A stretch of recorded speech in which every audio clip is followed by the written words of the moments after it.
So we are discussing surface chemistry DBP. सबसे पहले JEE में क्वेश्चन नंबर 4 आपसे पूछा हुआ है. Question number 4 is given flocculation value of BaCl2 is much lesser than KCl. तो BaCl2 की फ्लॉकुलेशन वैल्यू कम है अगर, तो इसका Ba2 प्लस आयन कोगुलेशन में पार्टिसिपेट कर रहा है क्योंकि क्लोराइड आयन तो दोनों में सेम है. तो अगर Ba2 प्लस फ्लॉकुलेटिंग आयन हो गया, ये चीज समझ में आ गया ना, क्योंकि BaCl2 का फ्लॉकुलेशन वैल्यू जो है वो हायर दे रखी है. तो अगर फ्लॉकुलेशन वैल्यू BaCl2 की हायर है तो क्लोराइड आयन तो दोनों में कॉमन है. तो जो फ्लॉकुलेटिंग आयन हो गया वो Ba2 प्लस हो गया. इसका मतलब हमारा कोलाइडल सॉल्यूशन जो है वो निगेटिवली चार्ज हो गया, क्योंकि आपको रूल पता है कि पॉजिटिव चार्ज का कोगुलेशन नेगेटिव चार्ज से होता है और नेगेटिव चार्ज का कोगुलेशन पॉजिटिव चार्ज से होता है. तो निगेटिवली चार्ज हो गया, क्लियर हो गया. दूसरा स्टेटमेंट देखना है.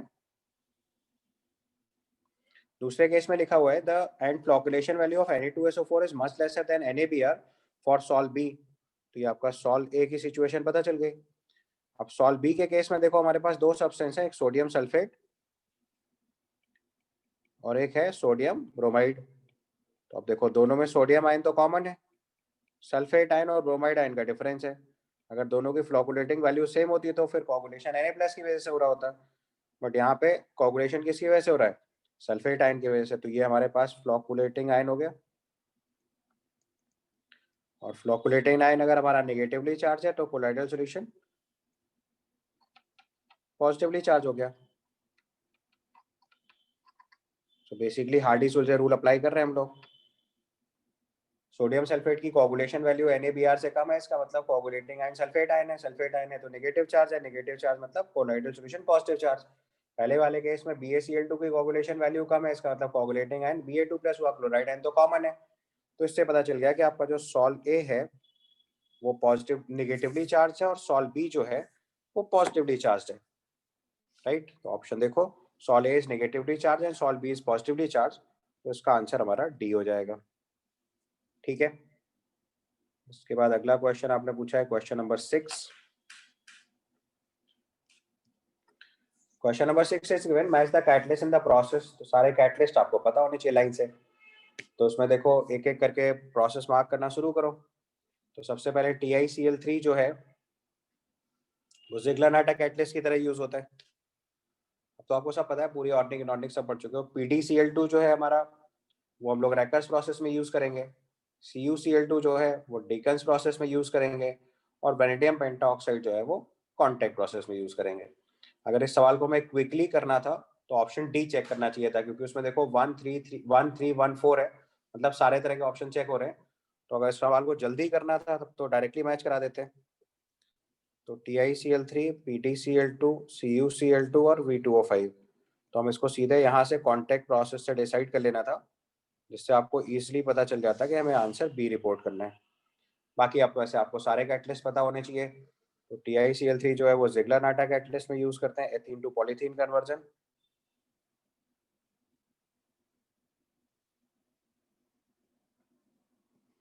PtCl2 जो है हम लोग रैकर्स प्रोसेस में यूज करते हैं, डी ब्लॉक में सिखाया था आपको. और CuCl2 जो है वो डीकेन्स प्रोसेस में यूज होता है. सारे कैटलिस्ट विद प्रॉपर रिएक्शन याद कर लेना है, अदरवाइज सवाल को करने के तो वेनेडियम पेंटाऑक्साइड भी सफिशिएंट था. इसके बाद क्वेश्चन नंबर 7 देखिए. 7 में लिखा है the following statement related to the adsorption of the gases on a solid surface, identify the incorrect statement among the following. तो बेसिकली हम लोग एडजॉर्प्शन डील कर रहे हैं. एडजॉर्प्शन प्रोसेस के लिए आपको बता रखा है डेल्टा H नेगेटिव होता है, डेल्टा S नेगेटिव होता है और डेल्टा G नेगेटिव होता है. तीनों चीजें नेगेटिव डायरेक्शन में चलती हैं. अब आप ऑप्शन चेक कर लो. So it's given enthalpy of adsorption is negative, correct है. Entropy of adsorption is negative, ये भी करेक्ट है. On adsorption the residual forces on the surface are increased. Adsorption the residual forces on the surface are increased, ये गलत हो गया था. On adsorption decrease in surface energy appears as heat, ये सही है क्योंकि डेल्टा H नेगेटिव है, एक्सोथर्मिक प्रोसेस होगा. तो 7th का आंसर हम लोग सी मार्क कर देंगे. On adsorption the residual forces on the surface are increased, ये चीज गड़बड़ हो गई. रेजिडुअल फोर्स इंक्रीज नहीं करते, जिस सब्सटेंस के साथ एडजॉर्प्शन हुआ है उसके बीच में बॉन्ड स्ट्रॉन्गर होता है. तो इनकरेक्ट स्टेटमेंट पूछा गया था, that's why we mark answer C. Then comes question number 8. Question number 8 में पूछा गया है under the ambient condition which among the following surfactants will form micelles in the aqueous solution of the lowest molar concentration. अभी आपको concept सिखाया है कि CFC inversely proportional to carbon chain length होता है। तो जिसकी कार्बन चेन लेंथ सबसे छोटी होगी उसके लिए मोलर CMC सबसे ज्यादा होगा। हमें लोएस्ट मोलर कंसंट्रेशन पे बताना है। So for lowest CMC largest carbon chain select करना है। Largest carbon chain is A option. Lowest CMC के लिए हमें लार्जेस्ट कार्बन चेन सेलेक्ट करना है और largest carbon chain 15 CS3 CS2 15 and CS3 whole thrice BR दे रखा है, तो उसका आंसर ए मार्क कर देंगे। Clear? Critical micelle concentration carbon chain length के इनवर्स प्रोपोर्शनल में होता है, तो उसका आंसर ए हो जाएगा। इसके बाद अगले क्वेश्चन में चलो। This is question number 10। Question number 10 में पूछा है the most appropriate method of making egg albumin solve. ये आपके प्रैक्टिकल्स का पार्ट है। अगर आपने एनसीईआरटी का लैब मैनुअल पढ़ा होगा तो आपको क्लियरली पता है, क्योंकि आपके प्रैक्टिकल्स में कोलाइडल सॉल्यूशन बनाने का मेथड पूछा जाता है। तो आपको क्लियरली पता होना चाहिए कि एग में जो व्हाइट वाला पोर्शन होता है वो कोलाइडल फॉर्म क्रिएट करता है, तो येलो वाला पार्ट होता है वो कोलाइडल फॉर्म क्रिएट नहीं करता है। तो उसका तरीका क्या होगा कि आपको एग को केयरफुली ब्रेक करना है। जो उसका ट्रांसपेरेंट पार्ट है उसको सलाइन सॉल्यूशन में डिसॉल्व करके अच्छे से स्टर कर लो, तो आपका कोलाइडल फॉर्म क्रिएट हो जाएगा। तो उसका आंसर ए हो जाएगा। तो जो एग का व्हाइट पार्ट है, या ब्रैटर टू से ट्रांसपेरेंट पार्ट बोलना चाहिए उसको, व्हाइट भी सही टर्म नहीं है। एग का जो ट्रांसपेरेंट पार्ट होता है वही प्रोटीन वर्जन होता है मेनली, अगर आपको पता होगा तो एग का जो ट्रांसपेरेंट पार्ट होता है ये कोलाइडल फॉर्म क्रिएट करेगा।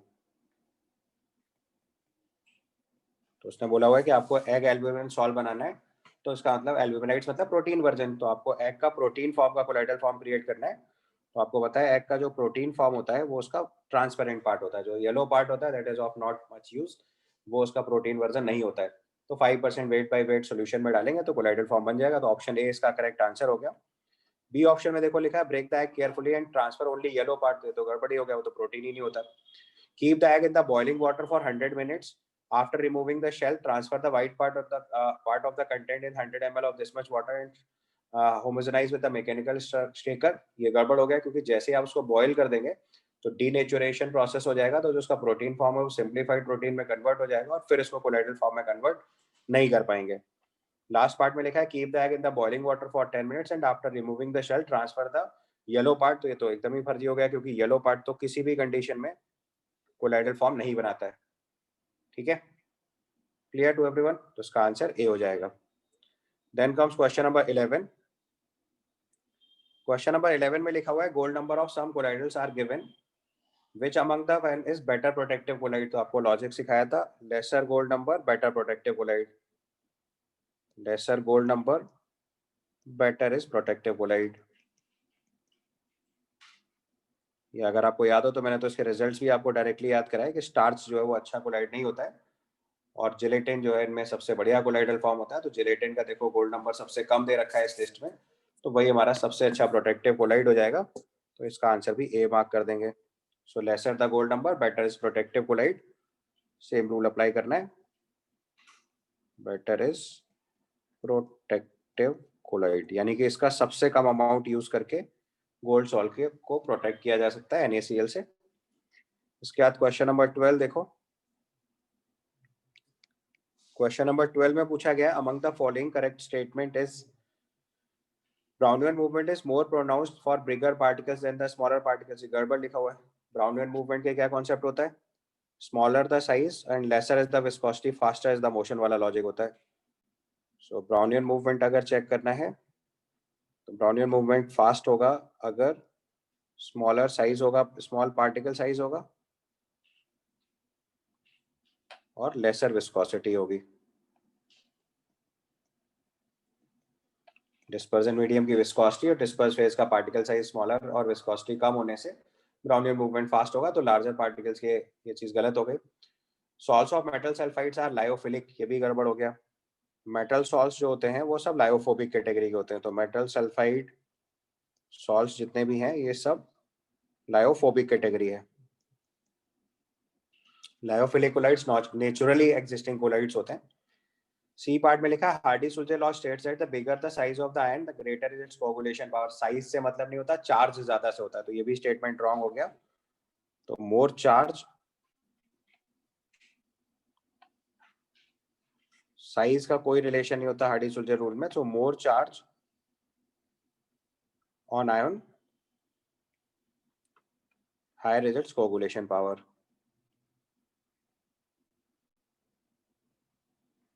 ध्यान रखना, साइज से रिलेट नहीं करना होता है, चार्ज से रिलेट करना पड़ता है।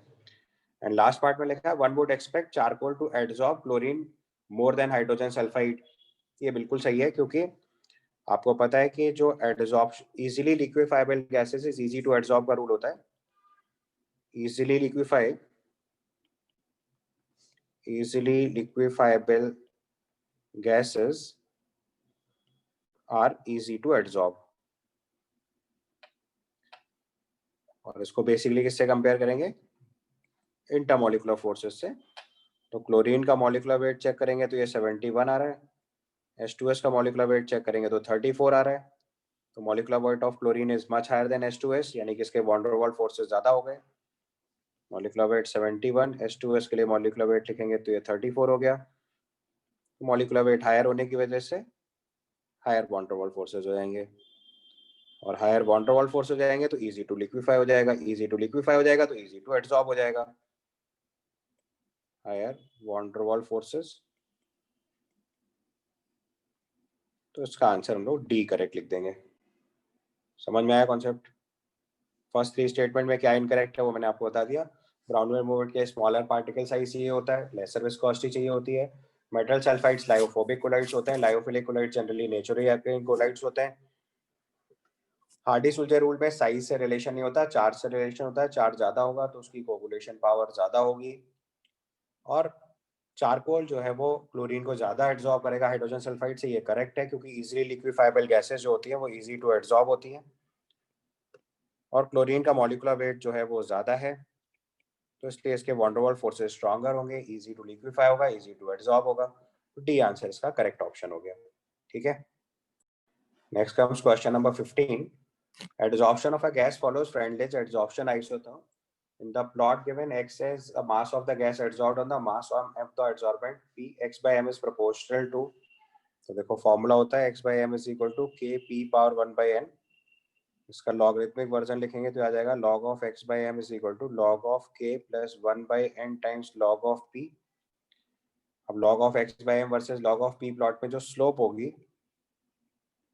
Slope in log of x by m versus log p plot जो होगा वो हो जाएगा 1 by n, और स्लोप आपको दिया हुआ 2/4, यानी कि 1/2। ठीक है, समझ गया? हाइट अपॉन बेस कर दिया, सीधे सीधे टेन थीटा अप्लाई कर दिया हमने, ये आपको 1/2 पता चल गया। तो अब यहाँ से हम लोग लिखेंगे x by m is equal to K P power 1/2, यानी कि x by m proportional to p power 1/2 आ जाएगा। तो आंसर इसका डी मार्क कर देंगे। ठीक है, then comes question number 16। Question number 16 में लिखा है the correct match between the item 1 and 2। अपने पास बेंजल्डिहाइड, एल्यूमिना और एसीटोनाइट्राइल दिया हुआ है। राइट साइड ऑप्शन में mobile phase, adsorbent and adsorbate given है। तो आपको याद होगा कि हम लोगों ने जब क्रोमेटोग्राफिक प्रोसेस समझाया था सरफेस केमिस्ट्री में, तो उसमें बताया था कि एल्यूमिना जो है उसको हम लोग बेसिकली पैक करते हैं एडसॉर्बेंट सब्सटेंस को एडसॉर्ब करने के लिए।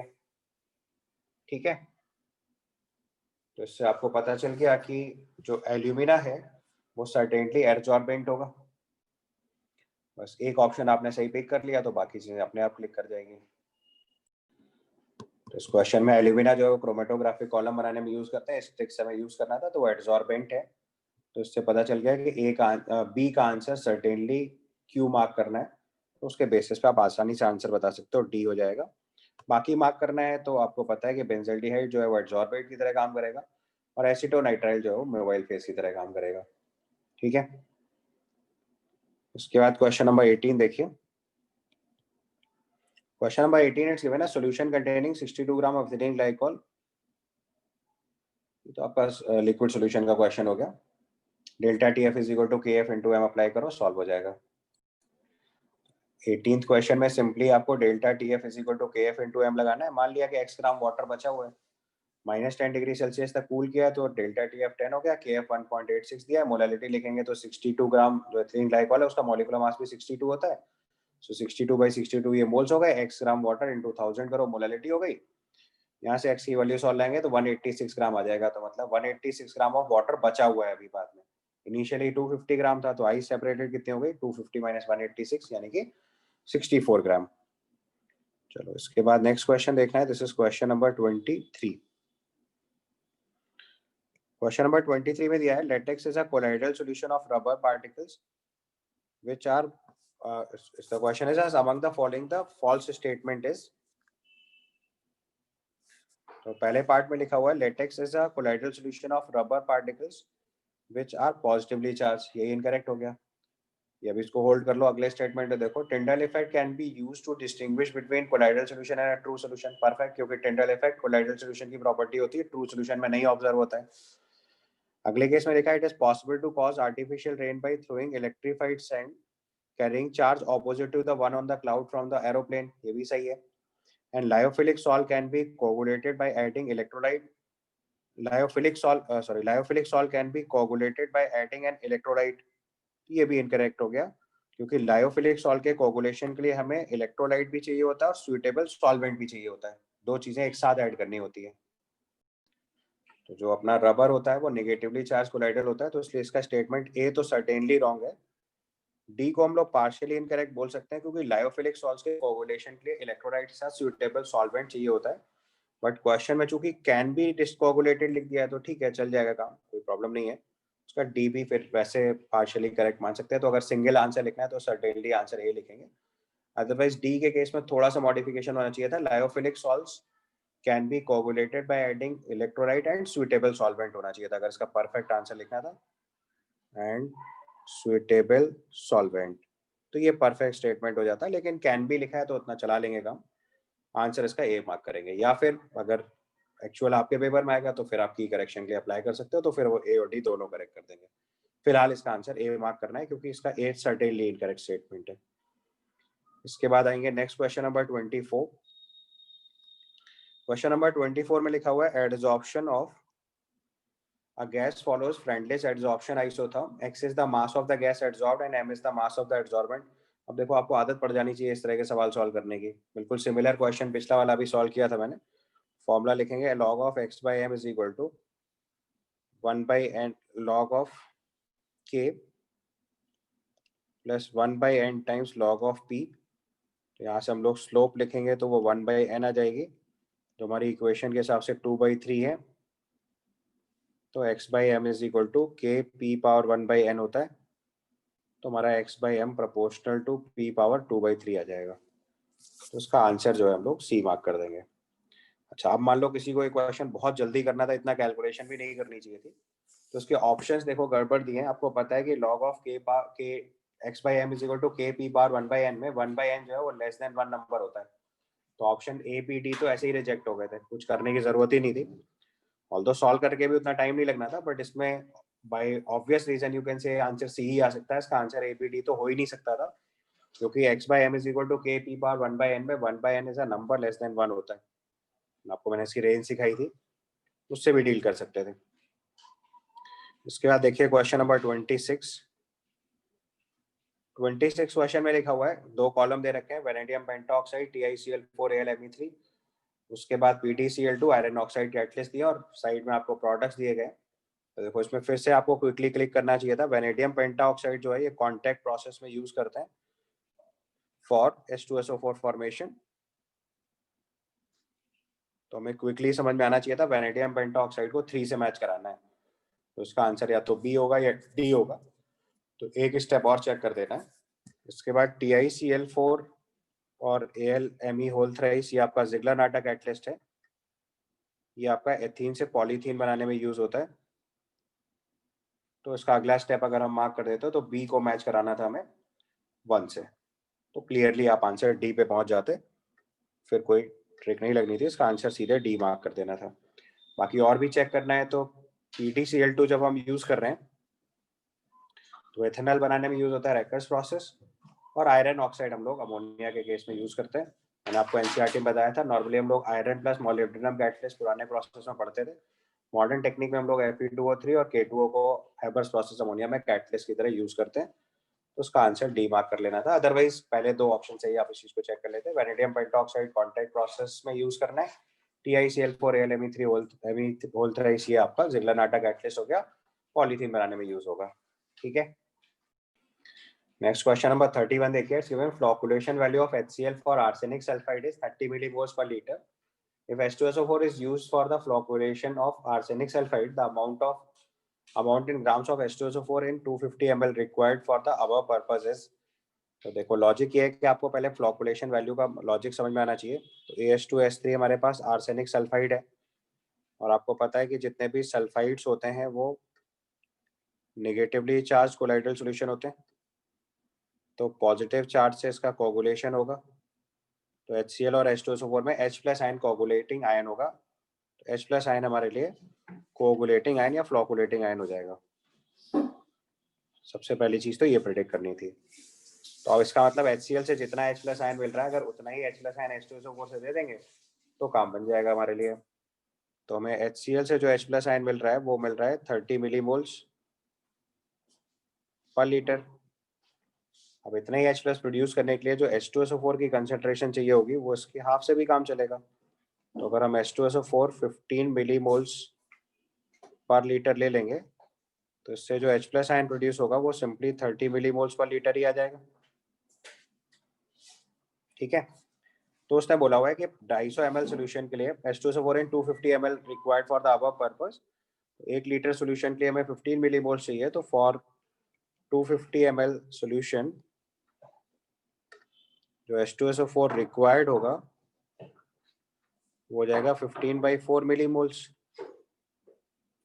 फिर आपसे इसका मास पूछा गया है, तो उसका अगर हमें अमाउंट लिखना है तो मोलर मास से मल्टीप्लाई कर दो। अमाउंट ऑफ H2SO4 लिखेंगे तो इट इज 15/4 इंटू 10⁻³ ये मोल्स हो गए, इंटू 98, इतने ग्राम्स आपका आंसर हो जाएगा। सॉल्व करके फाइनल आंसर रिपोर्ट करिए। इसको सॉल्व करेंगे तो ये 0.3675 आ जाएगा। ये मेंस ने इसका आंसर 0.36 से 0.38 के बीच में करेक्ट किया था, तो थोड़ा मार्जिन था आपके पास कैलकुलेशन में, अदरवाइज केयरफुली सॉल्व करना था तो एग्जैक्ट आंसर ही लिखना था, क्योंकि कैलकुलेशन एग्जैक्ट आंसर देगी। उसके बाद क्वेश्चन नंबर 32 देखिए। 32 में लिखा है as per Hardy Schulze formulation the flocculation value of the following for ferric hydroxide salt are in the order. तो देखो आपको हाइड्रोक्साइड सॉल्ट चेक करना है सबसे पहले। तो फेरिक हाइड्रोक्साइड सॉल्ट जो होगा ये पॉजिटिवली चार्ज सॉल्ट होगा। आपको बताया था मेटल ऑक्साइड सॉल्ट जितने भी होते हैं वो सब पॉजिटिवली चार्ज कोलाइडल सॉल्यूशन होते हैं। सल्फाइड जो है वो नेगेटिवली चार्ज कोलाइडल सॉल्यूशन होते हैं। तो अगर ये पॉजिटिवली चार्ज कोलाइडल सॉल्यूशन है तो इस प्रोसेस के लिए जो फ्लोकुलेटिंग आयन होंगे या कोगुलेटिंग आयन होंगे वो नेगेटिवली चार्ज होंगे। तो यहाँ पे जो कोगुलेटिंग आयंस होंगे वो सब नेगेटिवली चार्ज चाहिए हमें। अब जरा जो कंपाउंड दे रखे हैं उनके नेगेटिव चार्ज वाले केस लिखो। तो एक कंपाउंड दे रखा है FeCN6 3- आयन है हमारे पास, एक CrO4 2- है, एक Cl- है, एक Br- और एक NO3- है। तो आपसे पूछा गया है कि फ्लोकुलेशन वैल्यू। तो अगर हम कोगुलेशन पावर चेक करेंगे तो कोगुलेशन पावर का ऑर्डर तो आ जाएगा FeCN6 3- हाईएस्ट हो जाएगा, then it is chromate ion, then it is chloride, bromide और नाइट्रेट, इनका सबका बराबर होगा क्योंकि चार्ज सेम है। और अगर हम यहाँ से कोगुलेटिंग वैल्यू चेक करेंगे तो इसका उल्टा ऑर्डर हो जाएगा, जिसका कोगुलेशन पावर ज्यादा होती है उसकी कोगुलेटिंग वैल्यू या फ्लोकुलेटिंग वैल्यू कम होती है। चाहे कोगुलेटिंग वैल्यू लिखें या फ्लोकुलेटिंग वैल्यू लिखें, it's same thing. So फ्लोकुलेटिंग value जो है या फ्लोकुलेशन वैल्यू जो है वो कोगुलेशन पावर का रिवर्स ऑर्डर होता है। तो अब अगर हम कंपाउंड्स के साथ लिखते हैं तो K3FeCN6 कैटायन का उसमें कोई रोल ही नहीं है, क्योंकि जो कोलाइडल सॉल्यूशन है वो पॉजिटिवली चार्ज है। तो K3FeCN6 की कोगुलेशन वैल्यू सबसे कम, then K2CrO4, then KCl, KBr और KNO3। ये सब बराबर कोगुलेशन पार कैरी करेंगे, क्योंकि कोगुलेशन वैल्यू कैरी करेंगे क्योंकि चार्ज सेम है। तो अगर हम इसका आंसर मार्क करें तो इसके बेसिस पे, एक मिनट में KCl नहीं दिया, AlCl3 दिया था, कोई बात नहीं, यहाँ पे AlCl3 लिख लो। Chloride ion we are getting from AlCl3, bromide from KBr, nitrate from KNO3। तो इससे इसका आंसर देखो D मार्क हो जाएगा। अब चेक कर लो प्रॉपर वैल्यू। 32 का आंसर हो गया D। उसके बाद नेक्स्ट क्वेश्चन में चलते हैं। This is question number 33। 33 में लिखा है for the following assertion reason the correct option is, so it's given for hydrogenation reaction the catalytic activity increases from group 5 to 11 metals with the maximum activity shown by group 7 to 9 elements। एकदम सही है। Reason में लिखा हुआ था reactants are most strongly adsorbed on group 7 to 9 elements. ये statement wrong हो गया, क्योंकि मोस्ट स्ट्रांगली एडसॉर्ब नहीं होता, रीजनेबली एडसॉर्ब होना चाहिए, एडसॉर्प्शन गुड इनफ होना चाहिए, but most strongly adsorbed is the wrong statement. तो उसका स्टेटमेंट 1 करेक्ट है और स्टेटमेंट 2 रॉन्ग है। So statement assertion is true but reason is false वाला आंसर हो जाएगा। तो इसका आंसर मार्क करेंगे D। समझ गए ना? इसका असर्शन करेक्ट है, रीजन रॉन्ग है। अब देखो क्वेश्चन नंबर 33 के लिए अगर आप NCERT वाले डेटा मार्क कर लो तो आपको समझ आ जाएगा। So it's given the activity of the catalyst depends on the strength of the chemical option to a larger extent। ये इसका कॉन्सेप्ट है। The reactant must get adsorbed reasonably strongly। ये बहुत इंपॉर्टेंट टर्म है, strongly बस लिखा है इसीलिए गलत दिया है। Catalyst because active to becomes active, however they must not get adsorbed so strongly। देखो अगली लाइन में ये चीज बिल्कुल क्लैरिफाई करके लिखी है, जिसका बेस पे क्वेश्चन बनाया गया। So reasonably strong adsorb होगा, ठीक है, but not get adsorbed so strongly that they are immobilized and the other reactants are left with the no space for the catalyst surface or for the adsorption। It has been found that for the hydrogenation reaction the activity increases from group 5 to 11 metals with the maximum activity shown by group 7 to 9 elements। बिल्कुल exact copy statement आप check कर लो, NCERT statement मैंने इसे लिख दिया आपके लिए। उसका स्टेटमेंट 1 करेक्ट हो जाएगा, स्टेटमेंट 2 रॉन्ग हो जाएगा, assertion correct, reason wrong, answer D। Then comes question number 34। 34th question में लिखा है mixture of gases O2, H2 and CO are taken in a closed vessel containing charcoal। The graph represents the correct behavior of the pressure with the time। तो आपको पता है कि physical adsorption होगा। कैसे फिजिकल एडसॉर्प्शन पता चला? क्योंकि ऑक्सीजन, हाइड्रोजन और carbon monoxide adsorbed on coconut charcoal होगा, और इसके बीच में कोई केमिकल रिएक्शन तो होगी नहीं, तो we may say it physical adsorption. So oxygen, hydrogen and carbon monoxide adsorbed on, कौन सा चारकोल दे रखा है, कोई बात नहीं, केवल चारकोल लिखा है तो चारकोल लिख लो। एडसॉर्ब्ड ऑन चारकोल, तो प्रेशर इसका रिड्यूस होते हुए जाएगा। अब जरा ग्राफ देख लो ऑप्शन में, तो उसका ऑप्शन 2 और 3 तो सर्टेनली इनकरेक्ट हो गया, 1 और 4 में चेक करना है। तो जो फिजिकल एडसॉर्प्शन होता है सरफेस पे, ऑल्दो मेटल सरफेस के लिए है, but in general rule friendly adsorption तो गैसेस ऑन मेटल सरफेस है, x/m = kp पावर 1/n। वो एग्जैक्ट लॉ तो यहाँ नहीं वर्कआउट करेगा, बट लीनियरली वेरी तो नहीं करता, तो लीनियर वेरिएशन नहीं होगा, इसका मतलब उसका ऑप्शन 4 काम नहीं करेगा, उसका ऑप्शन 1 आंसर हो जाएगा। समझ गए? बिकॉज प्रेशर जो है वो डिक्रीज करेगा टाइम के साथ। So pressure decreases with time इसका सही आंसर है। तो आंसर 1 और 4 में कंफ्यूजन हो सकता है, लेकिन लीनियर वेरिएशन नहीं होता प्रेशर में एडसॉर्प्शन के टाइम पे, तो और बाद में एक्सेप्शनली डिक्रीज कर जाएगा। तो ग्राफ 4 इसका आंसर नहीं होगा, 1 आंसर लिख लीजिएगा। समझ गए ना? 2 और 3 तो पॉसिबल ही नहीं है, क्योंकि प्रेशर कांस्टेंट या इंक्रीज वाला स्टेट तो हो ही नहीं सकता। उसके बाद अगले क्वेश्चन में चलेंगे। Next question, question number 36। 36 में लिखा है the mass of the gas adsorbed x gram per unit mass of adsorbent m as measured as a various pressure P। The graph between log of x/m versus log of P is a straight line with a slope equal to 2 and intercept equal to 0.4771। The value of x/m at a pressure of 4 atm is, formula लिखना है सीधे सीधे, log of x/m is equal to log of k plus 1/n times log of P। अब इस equation से compare करेंगे तो intercept दे रखा है log of k which is 0.4771। यहाँ से इजीली बताया जा सकता है k की वैल्यू 3 हो जाएगी, और स्लोप इक्वल टू 2 दे रखा है, तो 1/n की वैल्यू 2 दे रखी है आपको। ठीक है, अब आपको उसने बोला हुआ है कि आपको 4 एटमॉस्फेरिक प्रेशर पे x बाई एम की वैल्यू लिखनी है, तो फॉर्मूला लगा दो सीधे, x by M is equal to K P power 1 by N. x by M की वैल्यू आपको निकालनी है, k की वैल्यू हम लोग ऑलरेडी 3 निकाल चुके हैं, प्रेशर 4 एटीएम दे रखा है, और 1 बाई एन की जगह 2 लिख देना है। उसको सॉल्व कर दीजिए, ये 48 आ जाएगा। सॉल्व करके देख लो, फाइनल आंसर था this comes out to be 48। Simple calculation है, nothing at Freundlich adsorption isotherm का फॉर्मूला लगाना था। Then question number 37, it's given amongst the following statement regarding the adsorption, those which that are valid for, पहले option में लिखा है delta H becomes lesser negative for the adsorption proceed as the adsorption proceeds। तो देखो जैसे जैसे adsorption आगे बढ़ता जाएगा तो सरफेस ऑक्यूपाई होती चली जाएगी, तो उसके फर्दर एडजॉर्प्शन की टेंडेंसी जो है वो कम होती जाएगी। तो स्टेटमेंट 1 करेक्ट हो गया।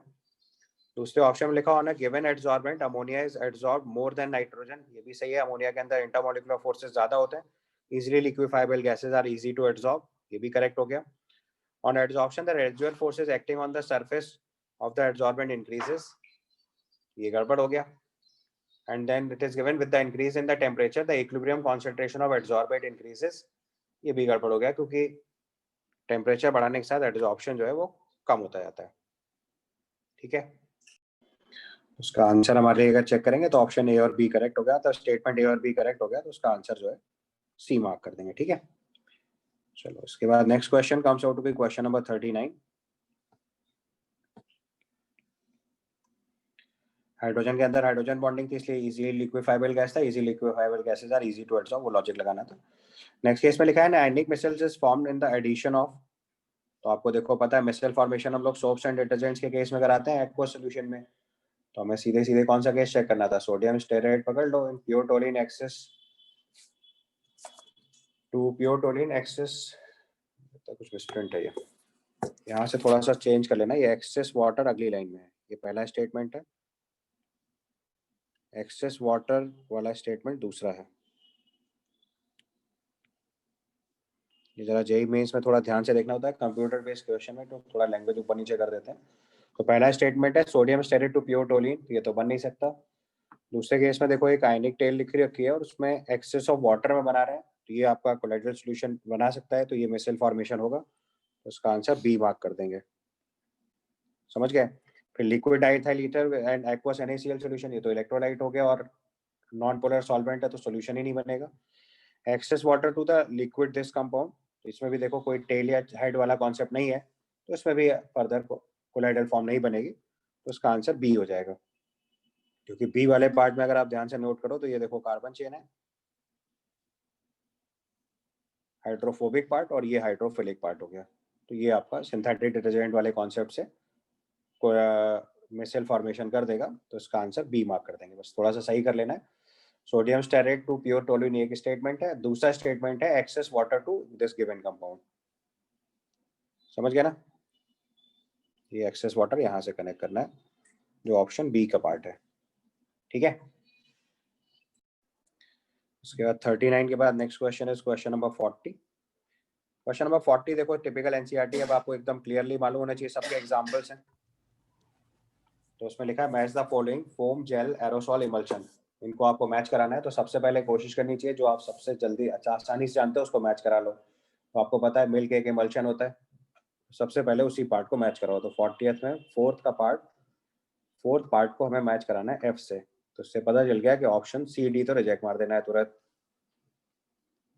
और तो ज्यादातर पता रहेंगे तो ठीक रहेगा, अदरवाइज मैंने आपको बोला एनसीईआरटी ठीक से याद रखना है। तो इमल्शन की कैटेगरी में मिल्क मार्क करेंगे, तो फोर्थ का ऑप्शन एफ से मैच कराना है। इसके बाद इनमें डिस्क्रिमिनेटिंग देख लो जो आप आसानी से चेक कर पाओ। तो अगर आप आसानी से चेक करोगे तो देखो सबसे पहले अगर हम फोम का एग्जांपल चेक करें तो फ्रॉथ से मैच करा देंगे, या तो इससे चेक कर लो। अगर आपने फर्स्ट वाले से ही चेक करा तो आपको पता चल जाएगा इसका आंसर ई हो जाना है। ठीक है, इसके बाद अगर दूसरा एग्जांपल चेक करें जेल, तो जेल जो है वो जेलीज वाली कैटेगरी में जाएगा, तो 2 को सी से मैच करा देना है। लास्ट में एरोसॉल चेक करेंगे तो स्मोक से मैच करा देना है। तो अगर आपको सब पता है तब तो अच्छी बात है, नहीं तो ट्रिक मैंने बताई कि सबसे पहले वो चेक करो जो सबसे आसानी से जानते हो। तो emulsion is a milk, foam के एग्जांपल लिखेंगे तो फ्रॉथ, इसके बाद एरोसॉल का एग्जांपल लिखेंगे तो स्मोक, तो उसका मतलब 1 मैच करा देंगे ई से और 3 मैच करा देंगे हम लोग ए से। इतने से आपको आंसर मिल जाएगा। अदरवाइज जेल भी चेक करना पड़ेगा, तो जेल मैचेस विद जेलीज, तो 2 वाला आंसर मैच करा देंगे सी से। तो अगर ये सारे मैचिंग फिट कर दोगे तो आपका आंसर हो जाएगा बी। ये पूरा एनसीईआरटी की टेबल बेस्ड क्वेश्चन है, मैंने आपको बताया, उसको ठीक से लर्न करना है क्योंकि रेगुलर क्वेश्चन आता है उसमें। Then comes question number 41. A sample of red ink, which is a colloidal suspension, is prepared by mixing eosin dye, egg white, formaldehyde and water. The component which ensures stability of the ink sample. तो आपको पता है कि जो lyophobic colloids होते हैं, lyophobic colloids are stabilised by lyophilic colloid. और मैंने सिंपल तरीका सिखाया कि लायोफिलिक कोलॉइड्स पहचानने का तरीका क्या होता है, नेचुरल कोलॉइड्स। अब देखो इन कैटेगरी में नेचुरल कोलॉइड्स कौन सा है, एग वाइट, वही आंसर होगा। तो उसका आंसर हो जाएगा egg white. Egg white is a natural colloidal solution, water के अंदर नेचुरली कोलॉइडल सॉल्यूशन क्रिएट करेगा। उसका आंसर डी मार्क कर देंगे। ठीक है, इंक का जो कोलॉइडल सस्पेंशन है वो लायोफोबिक कोलॉइड है। लायोफोबिक कोलॉइड को स्टेबलाइज कराने के लिए लायोफिलिक कोलॉइड चाहिए होता है। आपने ऐड कर रखा है eosin dye, egg white, formaldehyde, water, natural substance egg white. Egg white हो गया लायोफिलिक कोलॉइड, उसकी वजह से स्टेबलाइज कर जा रहा है। Then comes question number 42. 42 में लिखा है adsorption of a gas follows friendlies adsorption isotherm if x is the mass of the gas adsorbed on the mass of m adsorbent, the plot of x by m versus p. ये तो सीधा सीधा देखो, x by m versus p का graph देखेंगे तो x by m is equal to k p power 1 by n होता है। और आपको कॉन्सेप्ट पता है, टेम्परेचर इंक्रीज करने से एडजॉर्प्शन डिक्रीज करता है, क्योंकि फिजिकल एडजॉर्प्शन का केस होता है। तो टेम्परेचर इंक्रीज करने से एडजॉर्प्शन डिक्रीज करेगा। तो लोअर टेम्परेचर पे ज्यादा एडजॉर्प्शन चाहिए, तो देखो इसका ऑप्शन ए जो है वो फिट हो रहा है, लेकिन वो स्ट्रेट लाइन में दिया हुआ तो ए भी नहीं फिट होगा, ए रिजेक्ट हो गया। इसके बाद ऑप्शन सी चेक कर लो बस, तो इसका ऑप्शन सी करेक्ट हो जाएगा। डी फिर से पॉसिबल नहीं है क्योंकि वेरिएशन स्ट्रेट लाइन नहीं है। टेम्परेचर इंक्रीज करने से एडजॉर्प्शन डिक्रीज करेगा, इसलिए ऑप्शन बी तो 100% गलत हो गया और डी 100% गलत हो गया। सो चेक ही नहीं करना है, ए और सी में चेक करना है। ए में स्ट्रेट लाइन वेरिएशन दिया which is not possible, non linear growth, non linear variation होता है, x by m is equal to k p power 1 by n होता है। तो उसके बेसिस पे नॉन लीनियर वेरिएशन है, तो आंसर इसका सी हो जाएगा। ठीक है, इसके बाद क्वेश्चन नंबर 43 देखिए। क्वेश्चन नंबर 43 में गिवन है identify the correct molecular picture showing what happens to the critical what happened at the critical molecular concentration of the aqueous solution of the surfactant। आपको पोलर हेड और non polar tail given है water के अंदर, तो आपको बताना है इसमें से किस केस में कोलाइड। तो जैसे ही कॉन्सेंट्रेशन अब critical, what happen at the critical molecular concentration, तो हमारी जो कॉन्सेंट्रेशन है वो इक्वल टू CMC दे रखा है, यानी मिसल फॉर्मेशन होगा। ठीक है, अच्छा अब उसमें देखो जो सर्कल से दे रखा है वो पोलर हेड है, तो वो वाटर अट्रैक्टेंट पार्ट होगा, और जो टेल है वो वाटर रिपेलेंट पार्ट होगा। तो उसका मतलब इसका ऑप्शन बी और सी तो रिजेक्ट हो गया, क्योंकि कॉन्सेप्ट क्या होगा कि जो ये वाटर है हमारे पास, इसकी तरफ हेड जाएगा, तो हेड इस तरफ होगा और टेल इससे दूर होगी, क्योंकि ये वाटर रिपेलेंट है। राइट, तो उसका जो डायग्राम नंबर बी और सी है वो तो बेकार हो गया, ए और डी में चेक करना है। अच्छा ए में उसने देखो मिसल फॉर्मेशन नहीं दिखाया हुआ है, तो ए भी रिजेक्ट हो गया। तो उसका जो डी ऑप्शन बनाया हुआ है डायग्राम में वो सही है, तो इसका ऑप्शन डी करेक्ट, या डायग्राम डी जो है वो करेक्ट है।